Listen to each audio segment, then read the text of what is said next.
Quand Abraham Lincoln est devenu le président de l'Amérique, son père était un cordonnier, et naturellement, les gens égoïstes étaient très offensés que le fils d'un cordonnier devienne le président. Le premier jour, alors qu'Abraham Lincoln entrait pour donner son discours inaugural, juste au milieu, un homme se leva. C'était un aristocrate très riche. Il dit, « Monsieur Lincoln, tu ne devrais pas oublier que ton père fabriquait des chaussures pour ma famille. » Et tout le Sénat, ils pensaient qu'ils avaient fait un imbécile d'Abraham Lincoln. Mais certaines personnes sont faites d'un courage totalement différent.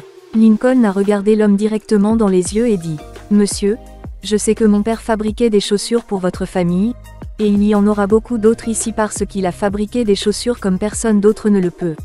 Il était un créateur. Ces chaussures n'étaient pas seulement des chaussures, il a versé toute son âme en elles. Je veux vous demander, avez-vous une plainte? Parce que je sais fabriquer des chaussures moi-même. Si vous avez une plainte, je peux vous faire une autre paire de chaussures. Mais pour autant que je sache, personne ne s'est jamais plaint des chaussures de mon père, il était un génie, un grand créateur et je suis fier de mon père. » Le Sénat entier se sentit gêné et tout honteux. Il ne pouvait pas comprendre quel genre d'homme était Abraham Lincoln. Il était fier parce que son père faisait si bien son travail, avec tant d'enthousiasme, de passion et de perfection. Peu importe ce que vous faites. Ce qui compte, c'est comment vous le faites, de votre propre gré, avec votre propre vision, avec votre propre amour. Alors tout ce que vous touchez devient de l'or.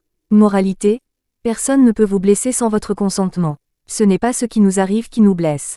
C'est notre réponse qui nous blesse. Les navires ne coulent pas à cause de l'eau qui les entoure, les navires coulent à cause de l'eau qui y pénètre. Ne laissez pas ce qui se passe autour de vous entrer en vous et vous alourdir.